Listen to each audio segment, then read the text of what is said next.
Had a couple of days now to really sink my teeth into Black Ops 6's beta and understand the things that are working and understand the things that aren't working. And honestly, the more I play it and the more I try to understand the intricacies of it, the more I realize that the gunplay in Black Ops 6 is possibly some of the worst we've seen in a while.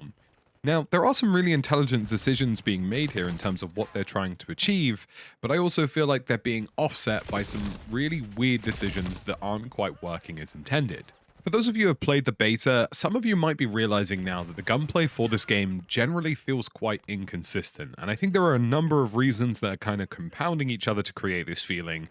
And I don't think this is unfixable. This isn't the doom and gloom end of the world video. These are very much fixable things that can be achieved before this game releases. But all of this took a while, compiling, testing, doing things, and if you do enjoy this video, drop a like, consider subscribing, and you'll see plenty more of this. First and foremost, the center dot for the entire game is not completely centered correctly. You notice this really drastically with sniper scopes, but just generally with pretty much any weapon, you can point your center dot at a wall and then aim down sight, and you will notice a misalignment between the center dot and also what the gun is actually doing. This means that sniping feels especially really weird and inconsistent at times, and it feels like shots that probably looked like they should have landed actually didn't, and long-range micro-adjustments for weapons in terms of countering recoil and trying to get better shots on a player also just doesn't seem to work properly. This is definitely something that affects mouse and keyboard players more who use their absolute center with their keyboard and mouse flicks, but even as a controller player, I was noticing that things weren't hitting when it felt like they should, and I do pin this down to the fact that the center alignment is completely scuffed. It also seems to be completely random to a bunch of different weapons. I actually think SMGs seem to have different alignments to snipers, so on and so forth, and it just doesn't feel like the center dot is doing what it's supposed to be doing, and this is something that absolutely needs to be fixed by the time this game releases. When your aim isn't centered with the center dot, it just means that you're not building the muscle memory that you should be building whilst playing this game, and it also means that you can't accurately estimate where you're going to fire at somebody from hip to ADS transition. Now, the ADS transition itself is also a little bit busted. At the moment, instant sense transition doesn't work, and that is hopefully something that will also be fixed by the time the game releases. The second big thing in this game is that there is too much general sway in pretty much every single animation. Whether it's visual recoil or just like moving your gun and firing simultaneously, there is just a lot of visual punch going on that doesn't make a lot of sense. Arguably the most frustrating of all of these random visual things that go on and occur within the game, and I'm not just talking about visual recoil, I'm also talking about some of the animations whilst aiming down sight, is this weird judder. And I've noticed this a lot on some guns where when you aim down sight, it's as though the gun goes to the left and then recenters itself whilst you're ADSing. As if at the end of the ADS animation, there's some sort of, okay, now I'm going to lock into a fixed position. It's really kind of annoying because you just don't actually know when your gun is ADS'd enough to actually lay down accurate fire, and I find that using certain attachments alleviates some of these sway problems with the animations that you notice otherwise without them. The precision underbarrel, for example, is a huge example of a single attachment which can radically make you feel far more accurate in this game because it massively reduces the amount of scope sway and visual sway in the game. And honestly, I just don't think it's something that should be in the game.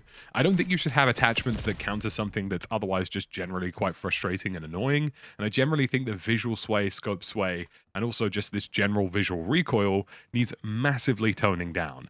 Because at the moment, unless you're at super close quarters, it really just feels like kind of a luck of the draw as to whether or not your shots are actually hitting where you want them to be. I also feel like this situation's made a little bit worse by the fact that most of the optics in the game are kind of ugly. A lot of them take up a lot of screen space, so even when you do have a red dot going on, it feels like you're getting visually occluded in some way, shape, or form. So between not having a truly centered dot for actually aiming down sight, and also general sway in all of the animations and scope sway and this kind of general inertia, I think lots of people are missing way more shots than they realize, and it took me a while to realize this until I created a full anti-weapon sway build. You can do this in the beta right now, and it's very easy to test. Just whack on all of the attachments that take away scope sway and visual sway, specifically the precision underbarrel and some of the heavier stocks, and you will notice that you're landing way more shots than you were before. I just don't think the core functionality of the game should be reliant on these attachments, and I think this is something that needs changing as soon as possible. The third big thing on my list is something that is both a frustration and also a balancing point that is quite hard to achieve. Now, you might think to yourself that shooting an opponent in the head should mean that they should die faster when they're not shot in the head. But in Black Ops 6, that absolutely isn't the case at all, not unless you're using a specific attachment. In fact, if a gun is 4 shots to kill, it is 4 shots to kill everywhere. If it's 5 shots to kill, it's 5 shots to kill everywhere. The only time that changes is if you add a specific barrel, which increases the headshot multiplier. Otherwise, headshots are pretty much worthless in this game. And if you didn't know this information, you've probably been like me for the last few days thinking, damn, it really felt like I got more headshots on that guy. Why have I lost this gunfight? Well, the answer is that headshots absolutely don't matter at all and they're completely useless.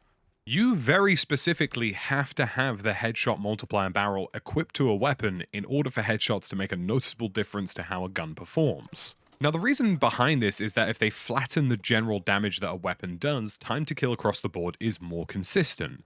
And whilst that is the case theoretically, some of the reasons I've already explained kind of illustrate that that's not always how things work.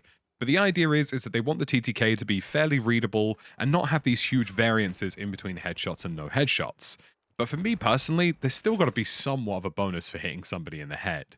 Part of the reason I think they've done all of this and flattened the general time to kill between body shots, chest shots, headshots, so on and so forth, is because the new Omni movement system is likely producing scenarios where people are being randomly shot in the head more often, or also randomly shot in different locations of their body. I've alluded to this a couple of times, but if there were, for example, lower leg multipliers, if you ended up hitting somebody in the legs, you did less damage, the movement meta of the game, so to speak, would very quickly shift to diving backwards, because it means that opponents would be more likely to hit you in the feet. Generally, I understand that this is quite a complex problem, and I do feel as though they are trying to balance a very new and intricate movement system with trying to create consistent gunplay. But for me, there just absolutely has to be some form of headshot multiplier that isn't dependent on a specific barrel for it to achieve. Now, this doesn't even have to be universal across all weapons. I understand a lot of developers tend to avoid headshot multipliers on SMGs, for example, because they have high rates of fire, random hip fire spreads that end up being quite conducive to getting lucky headshots, and can completely melt people. You don't have to do that. But for assault rifles or something of that demeanor, they absolutely should have at least some headshot benefits for landing an opponent. So when you combine the fact that headshot multipliers aren't really working with the fourth point, which is that damage drop-off is really significant in this game, you get very, very strange gunplay. You're not being rewarded for hitting somebody accurately in places that you think it makes sense, but the big one, and this is the fourth one, is that damage drop-off ranges in this game seem to be hugely aggressive. Now, I haven't been able to do real testing on this yet in order to understand just how aggressive some of these damage drop-offs are, but I can just tell you from experience of playing this game, it feels as though you're going from doing 30 damage at 10 meters, 30 damage at 15 meters, to suddenly doing 7 damage at 20 meters. It's really hard to explain, but it just feels as though that the damage drop-off over range is absolutely colossal in places. There have been a number of gunfights where I'm firing at an opponent and it seems like I've hit them 4 times and therefore they should die because it's 4 shots to kill, but they hit me 4 times and I die. And upon inspection and looking back at some of this footage, I've realized it's because I've started firing first when they're further away, and as they progressively close the gap because of the Omni movement system, it generally means that they end up getting the more beneficial time to kill because they end up shooting me at a closer range. These super aggressive damage drop-off ranges, combined with the fact that multipliers aren't really adding anything special to the game at the moment, basically just means that sometimes you get these instances where the closest man wins. And even if you're the person who starts shooting first, you might not be the person who necessarily ends up winning the gunfight, because if they end up shifting drastically in terms of distance from when they started firing, they could get a better TTK than you did. So we have non-centered aim, we have weapon sway and animations, we have multipliers that aren't really helping your general gunfights, and also this super harsh damage drop-off effect. And all of that creates a fairly confusing scenario where gunplay, I feel at the moment, is reaching quite an inconsistent point. And I actually think the extent of how inconsistent the gunplay generally is has kind of been hidden by the fact that people are just flying into each other like Beyblades, because it means that they aren't noticing some of the inconsistencies that players who are a little bit more sensitive to time to kill, a little bit more sensitive to core gameplay are starting to notice. You know, I'm noticing lots of scenarios now where the time to kill just feels really out of whack and really out of sync. But the next big thing on my list is arguably the most frustrating because I really don't understand why developers do this, and it really annoys me when they do. At Call of Duty Next, all of the developers said on screen, they said we want attachments to be simple, we want attachments to only have upsides and not have downsides to simplify how these systems work in-game.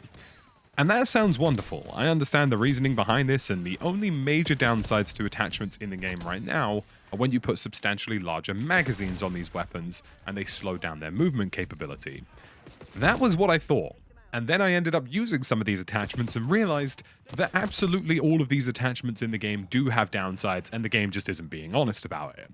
It took me a little while to realize this, it took me a little while to be a little bit more sensitive to some of the values I was seeing, but putting certain attachments on weapons very obviously changed how they worked, and not necessarily always in a good way. I was noticing that attachments that would often provide recoil compensation were leading to slower aim down sight times, slower sprint to fire times, even though listed on the attachments list, it showed that there were no penalties for using any of these attachments. Likewise, using the rapid fire attachment very obviously seemed to change the damage drop-off of the weapon, meaning that it was losing more damage over range than it was before.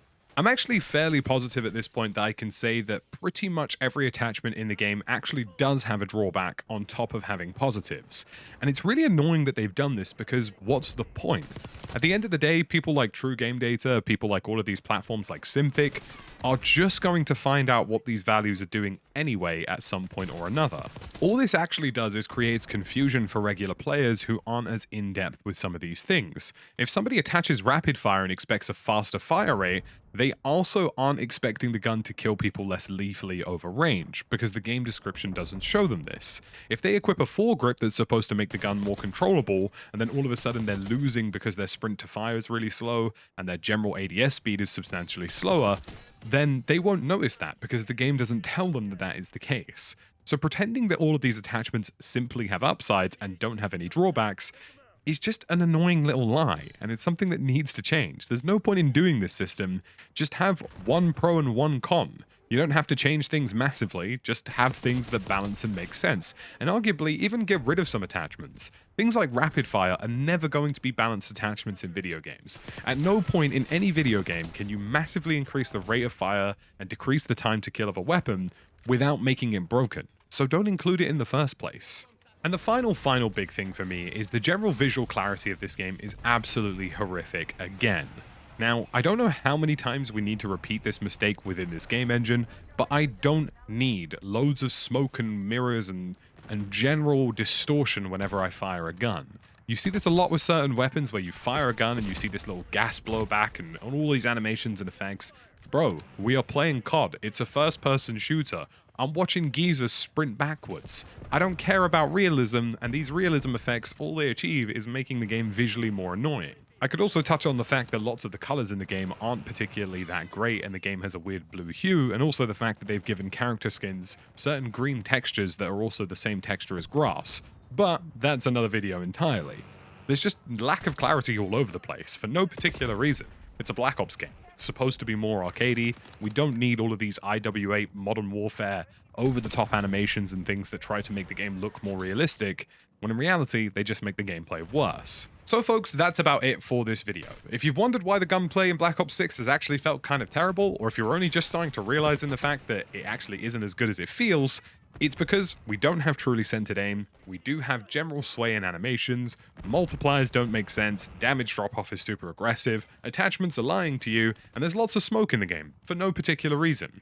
All of these things are very fixable, and some of them actually do make sense to an extent, as I've explained with some of the general damage multipliers. But there are some things that don't make sense, like not having centered aim. And if this game is truly going to feel crispy by the time it releases in October, these things need to be resolved immediately. So folks, that's about it for this video. If you enjoyed it, drop a sub, consider liking, and I'll see you again in the next one.